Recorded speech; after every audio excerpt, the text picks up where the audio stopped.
Jennifer dug through the first pile of trash she came across on this block. Ashtray, broken glass, styrofoam, she mumbled to herself as she moved the items around. She was smarter now than when she just started. She was wearing gloves. The waste could be both toxic and sharp, she learned from experience. Some other kids have gotten nasty cuts and burns already. She moved things around, trying to look for valuables like metals, anything edible, clothes to protect oneself from the cold, or the best, ration tickets. Money by now was completely useless except for coins containing metals. Most governments had fallen, crumbling under the pressure of climate change and wars, and the Humanities Survival Organization had taken over to govern the world.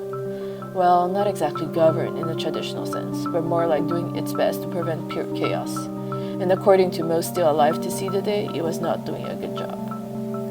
Jennifer dug through the dumpster and found a pair of usable socks, highly valuable, half a box of plain soda crackers, highly valuable, 2 plastic bottles, moderately valuable, a few coins, moderately valuable, and a stack of A4 printing paper, moderately valuable. It was better than she had hoped. She put everything into her blue IKEA shopping bag and went back to where the children were hanging out.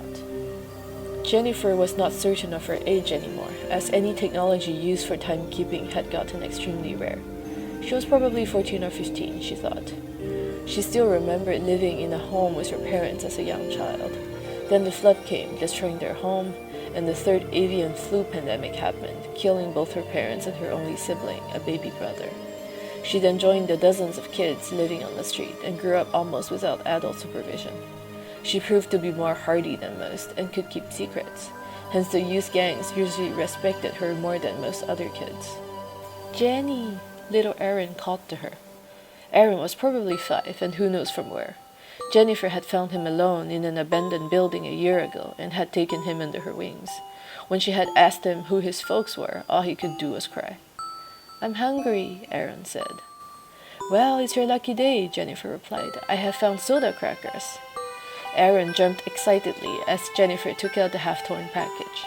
As they both began eating, however, other children in the neighborhood started gathering around them and stared. Jennifer, soft-hearted despite everything, handed out a few broken cracker pieces for those who asked. Soon the crowd grew to an unmanageable size, and then one of the youth, a young man probably 18 or 19 years old, came to see the commotion. "What you got here?" He tried to sound as intimidating as possible. "Crackers I found," Jennifer was stern. "None of your business." "You have to report your finds to the gang councils," he bussed her around. "Why? I'm entitled to what I find on my territory." Jennifer did not back down. "What else have you got?" He looked suspiciously at her bulging IKEA bag. "I said none of your business," Jennifer articulated slowly every word, making her boundary clear. But by then, other youth had gathered around and were demanding to see the loot. If she faced one youth alone, she had hopes of winning a fight. She was tall and built like a wrestler from her life on the streets. But against 5 of them, probably not. So she yielded and opened her bag. Predictably, the gang took the socks, even fighting over who got them. They then split the paper, the coins, and the water bottles among themselves. They only left her and Aaron with 2 crackers. Aaron was starting to cry, but Jennifer shushed him. The trouble was not over, for presently the young man noticed a cloth bundle at the bottom of the IKEA bag. "What's that?" he asked. "Don't you dare touch it," she coldly replied. He went right for it, diving into the bag and getting away in time to avoid Jennifer jumping on him. He and the other youths surrounded the bundle and opened it. They discovered what looked like an old dusty quarter home telephone.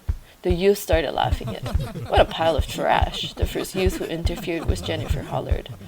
Others chimed in. "Why you keep that wrapped?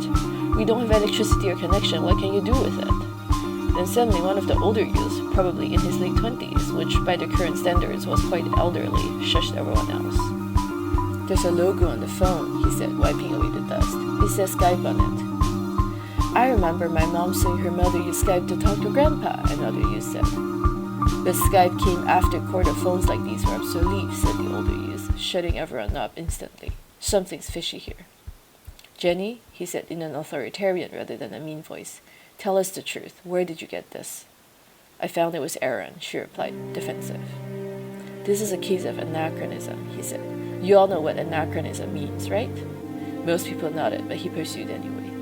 The Anachronists are a branch of the HSO, or the Humanity Survival Organization, who are seeking to falsify human records on Earth, one artifact at a time, so that should humanity die out completely, which is likely, aliens or future intelligent species cannot figure out what happened to us.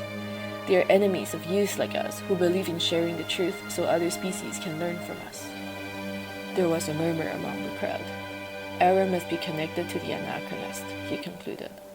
Jennifer felt her heart drop. Aaron must be kept separately from the other street children, he said. She was ready to fight to keep Aaron. Instead, however, the youth continued. Jennifer, you may come with us and join the youth gang to continue taking care of Aaron. Jennifer looked at him with surprise and a newfound hope. Welcome, sister, he smiled at her. The crowd broke into unexpected cheers, and Jennifer followed the youth, thinking to herself that a new chapter had begun in her life.